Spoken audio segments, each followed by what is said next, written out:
de novo. Eu sou o senhor Champions. Ele fez de novo. O pé responde ao coração. Mais uma vez. Cristiano de bicicleta, minha nossa. Ele vence, vence e vence. Bom dia, boa tarde, boa noite para você que está chegando aqui no canal Em Cima do Muro. E hoje vamos comentar sobre dois assuntos muito importantes. Um deles, assim, não tão importante, que é a derrota do Palmeiras para o Botafogo de São Paulo. Não é o Botafogo do Rio de Janeiro, que seria realmente uma potência no futebol, mas é o Botafogo de São Paulo e o Palmeiras com um time mais do que reserva, se eu não me engano, apenas dois titulares estavam em campo, que era o Fux e o Vitor Roque. Mas assim, quando o calo apertou, quando as coisas apertaram, o Abel Ferreira começou a colocar os jogadores titulares, então não dá muito para se comentar e dizer que era um time reserva ou um time misto, ainda mais pelo fato de que aos 64 minutos o jogador do Botafogo foi expulso. Então, durante praticamente 35 minutos, o Botafogo conseguiu segurar o Palmeiras mesmo tendo um jogador a menos, e isso realmente é algo a se pensar, é algo relevante a se demonstrar num final de semana que a gente viu muitos times demonstrando a sua fraqueza, o Flamengo demonstrando que é totalmente irrelevante contra um time que sabe muito bem marcar as suas ofensividades e também atacar no momento certo. Assim também acontece com o Palmeiras, que quando tem que demonstrar sua soberania sobre os times mais fracos, consegue justamente ser realmente um time mais patético do que deveria. E o outro assunto que aqui vou comentar com vocês é também assim, como eu vou explicar? A declaração do Marcelo Teixeira, né? Marcelo Teixeira, presidente do Santos, é talvez uma situação que eu não queria trazer aqui pro canal, porque aí se torna algo muito mais nichado. Todo mundo acho que do canal sabe que eu sou santista e tal. Mas, assim, por se tratar do time que eu amo, eu acho que é talvez importante e relevante trazer esse assunto aqui, porque justamente é um cara que representa a instituição, é o presidente da instituição, e dar esse tipo de declaração em suas redes sociais é algo que realmente deve ir muito preocupar o torcedor. Então, quanto mais pessoas souberem do que o presidente pensa, eu acho que é mais importante, porque a torcida do Santos precisa acordar. O torcedor santista precisa entender que as coisas não são igual antigamente, e se bobear a gente pode até cair do Paulistão, para vocês verem como que a coisa está feita. Mas, enquanto a torcida do Santos não acorda, fica lá encostada, só esperando alguém fazer alguma coisa, a gente vem aqui trazendo notícias que, dependendo do Santos, sempre são as piores possíveis. No mais, gostaria de pedir que você deixe seu like, comenta e compartilhe, se inscreva no canal para ajudar, e bora pro vídeo. Vou iniciar com a análise sobre o jogo do Palmeiras. Palmeiras, esse que foi na casa do Botafogo enfrentar o time de São Paulo e perdeu de 1-0, um jogo realmente deplorável por parte do Palmeiras, e isso só demonstra que talvez o elenco do Palmeiras não seja tão recheado como a gente imaginou. Um time que deveria talvez ser soberano em cima do Botafogo, porque justamente é um time muito mais fraco que o Palmeiras. O Palmeiras esse que tem um elenco super recheado com vários reforços, contratações de milhões, mas não conseguiu ser superior a um simples Botafogo que conseguiu fazer um jogo bem feito, um jogo bem fechadinho. Analisando as estatísticas do jogo, o Palmeiras teve 6 chutes ao gol, enquanto que o Botafogo teve apenas 4. E desses 4, um deles foi gol. A posse de bola foi 62% para o Palmeiras e 38% apenas para o Botafogo, então foi um time que realmente se fechou e conseguiu parar o ataque do Palmeiras, que talvez não fosse um ataque assim tão forte. Por mais que o Abel Ferreira no segundo tempo começou a fazer as suas trocas justamente por causa da expulsão do jogador do Botafogo, mas mesmo assim não conseguiu reverter o placar, nem conseguiu um empate, e isso só demonstra a fraqueza do Palmeiras quando o requisito é precisar de mais jogadores, precisar de jogadores do elenco que deveriam realmente entregar um pouco mais de futebol. Situação essa que não tem acontecido muito bem no Palmeiras. Então a reclamação ou mesmo a culpa desse jogo recai mais sobre o Abel Ferreira do que os jogadores, porque ele é o técnico, ele é o responsável pela equipe e ele deveria saber lidar com essa situação, saber converter essa situação ou mesmo nem deixar chegar nessa situação. Mas no caso do Palmeiras, o Abel Ferreira realmente não tem conseguido conduzir o barco da melhor maneira possível. Por mais que o Palmeiras já praticamente esteja classificado no Paulistão, as apresentações do Palmeiras em campo não têm sido das agradáveis, porque realmente se pega um time um pouco mais bem organizado, se pega um time um pouco mais bem trabalhado, igual foi o Botafogo, as coisas começam a demonstrar, a situação de perigo para o Palmeiras começa a ser mais evidente, demonstrando muito mais fraquezas que o time alviverde deveria conter ou mesmo saber corrigir. Então a situação realmente não é muito boa para o Palmeiras após esse tipo de confronto. Eu até gostaria muito de trazer um vídeo aqui do Fernando, que vocês bem sabem que eu reajo bastante a vídeos deles aqui no canal, mas ele ficou maluco depois desse jogo e tudo que ele fez foram lives, então possivelmente no YouTube vai ter alguns cortes, mas não daquele estilo que eu gostaria que fosse realmente um vídeo dedicado ao assunto, porque no caso dele sempre vai recair sobre a situação do Abel Ferreira, que é algo que a torcida cobra bastante em cima dele, de que o Fernando é um grande crítico ao trabalho do Abel Ferreira, principalmente nesse final de trabalho, pois na visão dele o Abel Ferreira não deveria nem ter continuado já faz um bom tempo no Palmeiras. Opinião essa que eu concordo, eu acredito que o ano passado, principalmente, eu acho que já tinha passado da situação do Abel Ferreira permanecer no Palmeiras. Eu acho que deveria realmente ter acontecido essa renovação e ter começado, obviamente, pelo seu comandante. Mas a Leila preferiu manter e conservar o Abel Ferreira, pelo menos até o final do seu mandato, que, se eu não me engano, termina esse ano. Então, tudo isso só demonstra que o Palmeiras vem para mais um ano um pouco pragmático, conservador, no sentido de manter talvez a boa prática de que garante chegar nas decisões de competições. Só que infelizmente já temos o bom exemplo de que o Abel Ferreira não é talvez um técnico que vai conseguir tornar o Palmeiras campeão. As coisas podem mudar, futebol é uma coisa que muda gradativamente no dia a dia, mas o que passa para o torcedor, a mensagem que o Abel Ferreira passa para o torcedor é que ele realmente perdeu um pouco a mão do seu elenco e não tem nenhum controle sobre isso. E isso vai ser bem declarado, ou mesmo vai ser bem respaldado com um confronto entre Palmeiras e Corinthians que vai acontecer no domingo.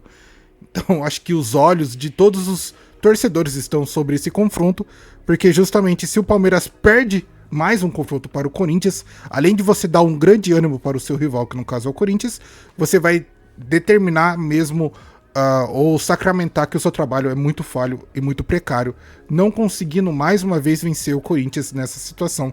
E isso eu acho que é algo que deixa totalmente o torcedor palmeirense muito revoltado, porque não consegue observar nenhum tipo de mudança vindo por parte do Abel Ferreira. No segundo momento aqui do vídeo, eu gostaria de prender um pouco a atenção de vocês sobre uma declaração do Marcelo Teixeira, presidente do Santos. Santos esse que vem passando por dificuldades financeiras, dificuldades do futebol mesmo, dificuldade na bola, o time não vem apresentando nenhum tipo de bom futebol. E aí, na procura de culpados sobre tudo isso, quando normalmente sempre recai sobre os jogadores, começou a cair sobre o técnico, dirigentes, Alexandre Matos, e agora o presidente. Então, quando você começa realmente a cobrar as pessoas certas, elas começam a se incomodar. E, na minha opinião, esse tipo de declaração do Marcelo Teixeira só demonstra o quão desesperado ele tá nessa gestão do Santos e o quão culpado ele é de tudo isso. Porque eu já dei uma boa lida, não uma boa lida, mas eu já li sobre esse tipo de declaração por parte dele. Vi outros influenciadores comentando, o pessoal do Varanda e afins, Lucas Mussetti também. E já vou adiantar para vocês que realmente é um tipo de declaração vergonhosa, que, para não dizer coisa pior, sabe? Que a gente tem que mesmo se conter um pouco os ânimos, porque é algo que envolve a paixão do torcedor, é algo que envolve todo, assim, uma criação. Pô, tô batendo na casa dos 30 anos, mais de 30 anos, e desses 30 anos são 30 anos sendo santista, e você vê alguém maltratar tão mal assim o clube que você ama é realmente algo que dói no coração e faz com que a gente perca um pouco a razão às vezes. Então eu vou tentar ser um pouco mais tranquilo na leitura e também tranquilo nas críticas, assim espero, para justamente não me exaltar muito. Então, iniciando a leitura da sua declaração do Marcelo Teixeira, que eu retirei do seu Instagram, aspas para a sua declaração: estamos à frente de um processo de reconstrução do Santos Futebol Clube e apenas 2 anos. Cara, essa palavra reconstrução é uma palavra que o Marcelo Teixeira utilizou desde o começo, desde sua candidatura até realmente sendo eleito como presidente do Santos. E até o momento a gente não viu reconstrução nenhuma. Tudo que a gente viu foi um presidente totalmente despreparado atuando como presidente do Santos e manchando totalmente a instituição. Em um dos momentos mais desafiadores da sua história, com o foco em organização, responsabilidade e planejamento de longo prazo, trabalhamos para retornar nossa força e recolocar o clube nos trilhos. Cara, ele disse exatamente tudo o que ele não faz. Ele não tem um foco na organização, não tem responsabilidade nem um pouco em quesito de montar equipes e principalmente responsabilidade financeira, e o planejamento de longo prazo não existe no Santos, pois não houve nenhum tipo de reformulação ou grande reformulação mesmo dentro da instituição Santos após a fatídica queda que foi para a Série B. E isso só revolta totalmente o seu torcedor, porque ele meio que queria fazer a gente de otário, sabe? Parece que a gente não acompanhou o Santos sendo rebaixado, não acompanhou o Santos na Série B e não acompanhou o Santos atuando no ano passado e principalmente esse ano. Assim, parece que realmente é um tipo de declaração que ele faz para torcedores que não são santistas, porque os torcedores santistas realmente acompanharam o seu clube e a gente sabe muito bem o buraco que estamos enfiados. Em 2024 alcançamos resultados relevantes, como o vice-campeonato paulista. Cara, quem comemora vice-campeonato paulista? Já demonstra, assim, o quão patético é esse tipo de declaração, o quão patético é esse tipo de postura como presidente de um clube que deveria ser respeitado. Você não comemora vice-campeonato. Você aprende com aquele vice-campeonato. Se você teve um vice-campeonato, você tem que aprender com ele que isso não pode acontecer de novo. No próxima tentativa, no próximo ano, você tem que buscar o campeonato e ser campeão. Coisa que o Santos, isso não vai acontecer tão cedo. E o título do Campeonato Brasileiro da Série B, feitos que demonstram determinação e capacidade de superação. Não era mais do que obrigação ser campeão da Série B, Marcelo Teixeira. É isso que você não entende? Quando um clube grande cai para a Série B, não é mais do que obrigação ele voltar e ser campeão. O Santos quase não foi campeão da Série B. E mais, foi uma das Série Bs mais fáceis de todos os tempos. Basta ver as pontuações que foram comparadas de campeões anteriores com o campeão do Santos. Então não me venha aqui me dizer que esses feitos demonstram determinação, porque não fez mais do que sua obrigação, cara. Em 2025, ampliamos nossa presença competitiva. Em 2025, ampliamos nossa presença competitiva. Ele realmente observou que o Santos foi eliminado do Campeonato Paulista, nem chegou na final, foi eliminado no primeiro jogo da Copa do Brasil, ou mesmo dos dois primeiros jogos, ou mesmo nem conseguiu participar da competição direito, e depois brigou até a última rodada para não ser rebaixado. Qual é essa equipe que ele tá falando que teve uma presença competitiva? Porque não é o Santos. Verdadeiramente não é o Santos. Pode ser qualquer outro time que ele tá falando, mas não é o Santos. Voltando a disputar 4 competições, isso ele está falando desse ano 2026, incluindo uma internacional, recolocando o Santos em evidência no cenário nacional e mundial. Cara, como eu posso dizer isso para vocês? Como que o Santos vai competir, realmente competir, em 4 competições, sendo que na primeira, teoricamente a mais fácil, ele está brigando para não cair? O Santos, hoje, está brigando para não cair. Se fosse nos termos antigos, em que caíram 4 times, o Santos nesse momento estava sendo rebaixado no Paulistão. E aí, o presidente desse clube está querendo dizer para o seu torcedor que esse ano ele está vindo para competir. Jogadores que ele contratou praticamente do ano passado para esse ano, ele está fazendo de tudo para negociar. E ele está vindo para competir. O time não consegue vencer há praticamente 6 jogos. E ele tá vindo pra competir. Então, se não é fazer o seu torcedor de trouxa, esse tipo de declaração eu não sei pra que serve. É realmente revoltante ter que estar lendo esse tipo de situação. Paralelamente, avançamos em projetos estratégicos. Vamos lá, quais são os projetos? Como a nova Arena, que não existe. E a SAF, que também não existe. Pensados para modernizar o clube e garantir sustentabilidade no futuro. 2 projetos que simplesmente não existem. Até o momento, a Arena não saiu do papel. Até o momento, nenhuma proposta de SAF foi feita oficialmente. Então, como o cara quer se vangloriar de algo que não existe? Isso não faz o menor sentido, cara.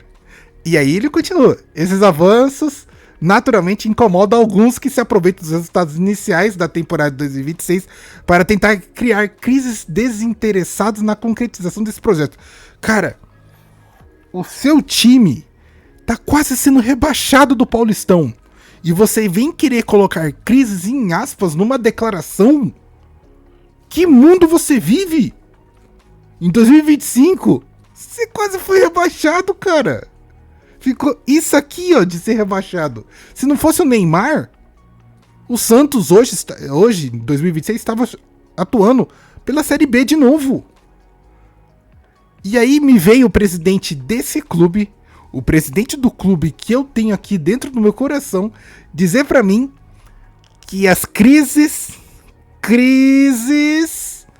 são desinteressantes para a concretização desses projetos. Poxa, cara, eu queria muito viver nesse mundo de fantasia que o Marcelo Teixeira vive, porque é realmente fantástico, cara. Pô, eu tô aqui, por que eu tô triste todo jogo do Santos? Eu tinha que estar feliz, pô. O Santos não ganha faz tanto tempo, nenhum dos nossos rivais realmente encaram a gente como rivais. Mas não, eu tinha que estar feliz, caramba. Por que eu tô triste, pô? Quem tá triste não tá mais, né? Segundo o Marcelo Teixeira, não existe crise. Maravilha, cara. Nenhum santista está satisfeito com a campanha atual da equipe profissional. Peraí, mas aí... Ué. Eu tava em crise, agora eu não tô mais, de repente eu voltei pra crise. Bom, vamos decidir aí, né? Ainda assim, pedimos o voto de confiança do quadro associativo e dos torcedores para que juntos possamos alcançar novos objetivos em 2026. Assim como fizemos em 2024 e 2025. Cara, como você usa ou ousa utilizar 2024 e 2025 como parâmetro? 2 anos vergonhosos para o torcedor santista e também para o clube santista. E aí você me vem e usa esses 2 anos como, assim, exemplo de coisa boa. É realmente alguém tentar pintar, literalmente, uma história ou mesmo criar uma narrativa do jeito que ele acha que aconteceu. Cara, não faz o menor sentido tudo isso que eu tô lendo, cara. É realmente, assim, é rir pra não chorar. E por último ele finaliza: uma construção como essa exige tempo, ajustes e, acima de tudo, união. Sigo trabalhando com foco no fortalecimento do Santos e no retorno ao protagonismo de forma sólida e responsável. Cara, é sério. Um presidente soltar esse tipo de declaração, na minha opinião, era motivo de impeachment. Só que assim, a oposição, né, tá nem aí. Os conselheiros do Santos, né, também não estão nem aí. Alguém assim estar no comando do clube vivendo tão fora da realidade do jeito que Marcelo Teixeira está é algo preocupante para a instituição Santos. Esse cara não pode ou não deveria estar no comando desse clube. Isso daí é papo realmente de investigação e impeachment. Não pode existir isso. Como o cara me coloca a situação de que o Santos está em crise entre aspas? É praticamente ele assinar o termo de que não, tá tudo bem do jeito que está. Tá tudo bem. 2024 foi um aperto, quase não conseguimos ser campeões, quase não conseguimos subir. 2025 foi outro aperto, deixamos para decidir nas reta final do campeonato, deixamos para decidir nas últimas rodadas o campeonato brasileiro. E agora 2026 estamos perdendo a oportunidade de realmente fazer um bom campeonato sem nenhum pingo de planejamento, com peças horríveis, sendo essas jogadores horríveis dentro de campo, que não conseguem atuar da maneira que deveria, um técnico mais perdido que segue em tiroteio. Mas, pô, vai lá, torcedor, confia nesse... Vamos no confia. Tamo confiando, Marcelo Teixeira. Confio pra caramba no que você tá fazendo, Santos. Ó, parabéns, viu? Você está fazendo um excelente trabalho dentro do Santos. Qual que é a intuição? É ser rebaixado no Paulista depois do Brasileirão? Porque se essa for a intenção, você está indo, pô, aqui ó, focado 100%. Esse está sendo seu foco. Porque se fosse realmente numa organização, ou mesmo presidência, ou qualquer outra coisa séria, se o Santos fosse realmente algo sério, esse cara não tava no comando. Eu não sei ainda o porquê que você está no comando do Santos. Eu não entendo, não faz o menor sentido pra mim, verdadeiramente. Então essa foi a minha análise sobre o jogo do Palmeiras e também a declaração do presidente do Santos. Espero não ter me exaltado muito, realmente. Eu acho que isso mexe muito com a gente quando um cara que deveria ser a voz principal ou voz máxima do clube vir querer realmente enganar o seu torcedor, porque na minha opinião, esse tipo de declaração só pinta ou cria uma narrativa que realmente não está acontecendo na realidade. Não existe essa situação de você acreditar em projetos inexistentes no clube. Até o momento não ouvi nenhum tipo de algo concreto sobre novo estádio. SAF no Santos é sempre ventilado, mas nada também tão concreto. Então tudo isso a gente vai pensando e imaginando que está acontecendo, mas na realidade nada está acontecendo. É só mais cortinas e cortinas de fumaça para justamente enganar o seu torcedor e continuar fazendo ele de trouxa. É isso o que o Marcelo Teixeira está fazendo com o seu torcedor. E na minha opinião, como eu já disse e repito, isso é motivo de impeachment. Isso é ridículo. Não deveria estar acontecendo com uma instituição que deveria ser considerada grande, igual a do Santos. Mas, dado a situação estando na mão desses incompetentes, o Santos se torna pequeno. Hoje, somos literalmente o café com leite dos grandes clubes. Palmeiras, Corinthians e São Paulo estão praticamente muito acima da gente. E olha que são times que possivelmente estão em crise, cada um tem a sua crise particular. Mas nenhuma dessas crises diminui tanto a equipe igual acontece no Santos. E olha que tem até papo de polícia aí rolando nos outros clubes. Mas aqui no Santos a gente gosta de se sentir, de se tornar pequeno. Essa é a parada. E aí quando vem o rival, que igual eu falei, parece que o Santos hoje não tem mais rival. Quem vai querer rivalizar com esse tipo de equipe? Com esse tipo de postura? Ninguém vai querer participar dessa patifaria que está acontecendo dentro do Santos. E parece que a gente não tem esperança de melhoras. Porque o comandante que deveria vir e dar realmente o seu parecer verdadeira da situação, cara, montei um elenco ruim, fiz cagada, não planejei direito, mas espero que com a ajuda de vocês eu consiga melhorar, porque esse ano a gente consegue ainda dar tempo de mudar. Não, ele vem e pinta uma coisa que não existe. E aí fala, vai lá torcedor, confia. Continua gastando seu dinheirinho na gente porque as coisas vão melhorar. Pode confiar. Eu errei até agora, vou continuar fazendo a mesma coisa e vou acreditar que fazendo as mesmas coisas eu vou conseguir resultados diferentes. Vai sim. Vai dar certo. Ah, cara, é realmente triste de se analisar tudo isso. Mas e aí, o que você acha? O que você pensa? Deixa aí nos comentários. Gostaria de pedir que você deixe seu like, comente, compartilhe. Se inscreva no canal para ajudar. Vou ficando por aqui. Vejo você no próximo vídeo. Tamo junto e falou!